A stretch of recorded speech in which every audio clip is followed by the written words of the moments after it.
दोस्तों सभी बैंक खाता वालों के लिए एक इंपोर्टेंट अपडेट आ रहा। आरबीआई की तरफ से एक और बैंक का लाइसेंस रद्द कर दिया गया। ग्राहकों के पैसे का क्या होगा, अगर आपका भी इसमें अकाउंट है तो ये तो जानकारी मैं आपको बताऊंगा ही, लेकिन सिर्फ एक बैंक का लाइसेंस रद्द नहीं हुआ, बल्कि दोस्तों बैंक ग्राहकों के लिए बुरी खबर है। आरबीआई ने अभी पिछले कुछ दिनों के दौरान ही इस महीने जुलाई में 5 बैंकों का लाइसेंस रद्द कर दिया है। अब दोस्तों इन 5 बैंकों में आपका खाता नहीं भी है तो भी आपके लिए एक बहुत ही इंपॉर्टेंट इन्फॉर्मेशन है, वो आपको इस वीडियो में जरूर जाननी चाहिए, ताकि आप अपनी जिंदगी में अपने पैसों को सेफ रख सको। क्योंकि इस खबर को देखने के बाद आपको ये पता चल जाएगा कि आए दिन रिजर्व बैंक ऑफ इंडिया की तरफ से इस तरह के बैंकों का लाइसेंस रद्द कर दिया जाता है। तो इस तरह के बैंकों में अकाउंट ना खोलें, पहली बात तो ये। दूसरी बात, खोलें तो भी अमाउंट कम रखें। कितना रखें ताकि आपका अमाउंट यानी आपका पैसा जो है सेफ रहे, सुरक्षित रहे। आइए देखते हैं। देखिए पहला नंबर 1 बैंक जो है ना, जिसका लाइसेंस आरबीआई ने रद्द किया, वो बैंक है United India cooperative bank. RBI का कहना है कि अपने बैंकिंग व्यवसाय को आगे बढ़ाने की अनुमति इस बैंक को नहीं दी जा सकती है। सार्वजनिक हित को देखते हुए ये फैसला लिया गया। और ये जो कोऑपरेटिव बैंक है ये उत्तर प्रदेश के बिजनौर में है। रिजर्व बैंक ने यह कार्यवाही बैंकिंग विनियमन अधिनियम 1949 की धारा 56 का अनुपालन नहीं करने की वजह से की गई है। सीधे सिंपल भाषा में बताऊं दोस्तों तो अगर कोई बैंक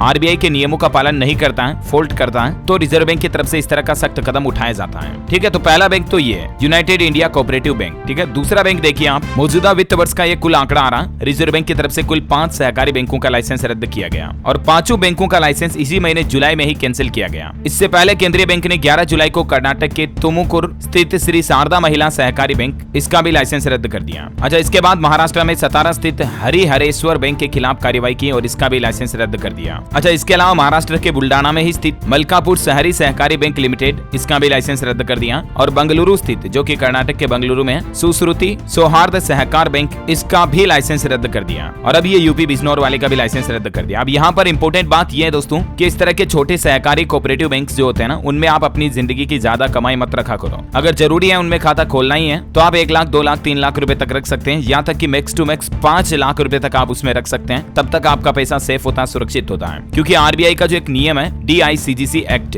यानी बीमा और क्रेडिट गारंटी निगम स्कीम जो है, इसके तहत 5 लाख रुपए तक किसी भी बैंक या फाइनेंशियल कंपनी में जमा जो है वो आपके सेफ होते हैं, सुरक्षित होते हैं। अगर इसके ऊपर आप जमा कराते हो तो ऐसी स्थिति में बैंक का लाइसेंस रद्द होने या बैंक डूब जाने पर आपका पैसा 5 लाख से ऊपर सेफ नहीं होता है। मान लीजिए आपने 6 लाख, 7 लाख रख रखे तो आपको 1 या 2 लाख का नुकसान होगा। और इसीलिए अगर आप अपने पैसों को सुरक्षित रखना चाहते हैं तो आप जो बड़े बैंक होते हैं जैसे SBI, PNB, Canara bank, HDFC, ICICI, axis, yes, तो इस तरह के जो बड़े बैंक है, चाहे प्राइवेट या सरकारी बैंक हो, इनमें आपका पैसा थोड़ा ज्यादा सुरक्षित रहता है। बाकी आपको पता होगा आए दिन छोटे कोऑपरेटिव सहकारी बैंकों के लाइसेंस तो आरबीआई रद्द करता रहता है, क्योंकि इनमें फर्जीवाड़ा सबसे ज्यादा होता है ना। तो उम्मीद है बैंकिंग न्यूज को लेकर ये छोटा सा न्यूज अपडेट, इंपोर्टेंट इन्फॉर्मेशन आपको जरूर जानने मिली होगी। वैसे आप कौन से राज्य में रहते हैं मुझे नीचे कमेंट करके बताइएगा। और इसी तरह की काम की महत्वपूर्ण खबरों से अपडेट रहने के लिए आप हमारे चैनल DLS न्यूज को सब्सक्राइब करके बेल आइकन जरूर दबा दीजिएगा। जय हिंद, जय भारत, वंदे मातरम।